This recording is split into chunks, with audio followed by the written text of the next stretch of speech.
What is up, Baltimore Ravens fans?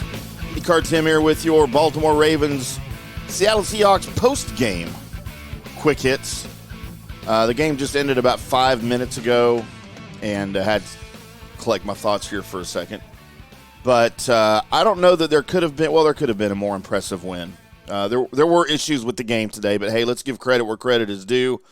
Lamar Jackson and the Ravens make another statement against an NFC team. They're now 18-1 against NFC teams with Lamar Jackson under center since he came into the league. And, I mean, that's impressive. I mean, I don't know what you chalk that up to, right? Like, that's just got to be like some kind of fluke or something. The way this team is built to not just beat but dominate some NFC teams. You know, the way they handled the Lions, the way now they've handled Seattle, by the way, two NFC playoff-bound maybe teams, right? Seattle with the loss today will relinquish their lead in the NFC West to the 49ers.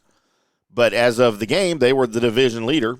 So, you know, potentially a playoff team here about the midway point through the season. The Lions, of course, leading their division still. So, I mean, pretty impressive stuff. You got the win over Arizona. Probably not a playoff team, but it was an impressive win nonetheless. Lamar Jackson had another Lamar Jackson day, 21 of 26, 187 yards. No touchdowns, but no interceptions, with an average of 7.2 yards per pass. Pretty impressive there. Now, the issue, I said at the beginning here, we do have some issues. Man, these Lamar Jackson fumbles are beginning to turn my beard even more gray than it is.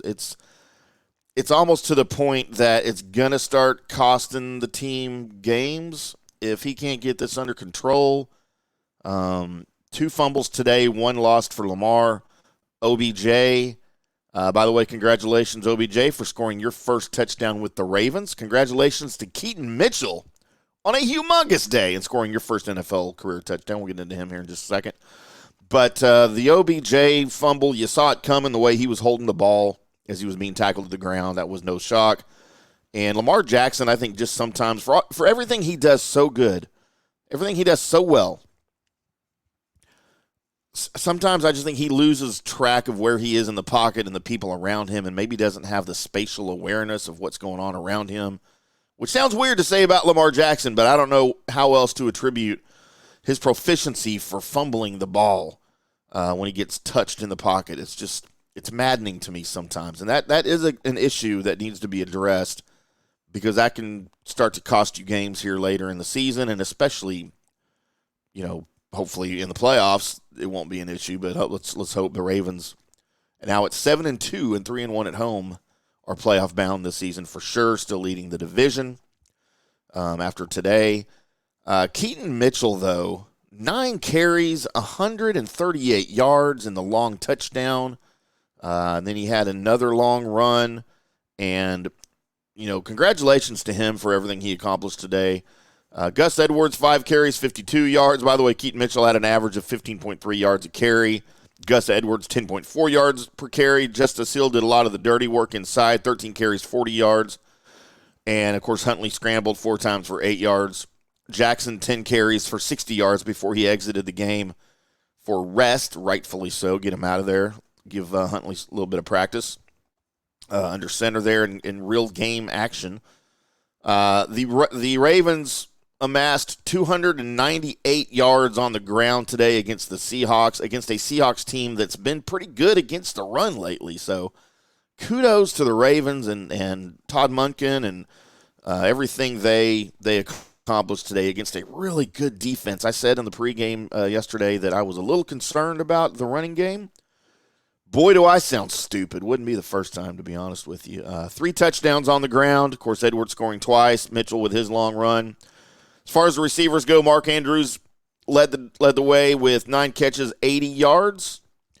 OBJ, five catches, 56 yards, and the touchdown. Isaiah Likely was a big target of Tyler Huntley's late in the game, and that's great. 4 catches for 42 yards. Bateman, 3 catches, 28 yards.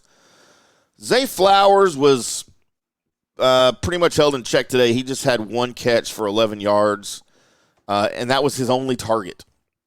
So I didn't really get a chance to analyze the game as I was watching it, as I was covering it for Sports Illustrated and RavenCountry.com. But, I didn't get to focus on what was going on with Zay Flowers, but he was just, you heard his name one time. And he was only targeted that one time. So, but you know what? Everybody else was picking up, and you got to be happy with the offense. As far as the defense goes, good God, 4 sacks on the day of Geno Smith. Your tackles leader, Patrick Queen, had 6 total tackles, 1 for a loss. 5 of those 6 were solo tackles. You love to see that. A couple behind the line there, of course.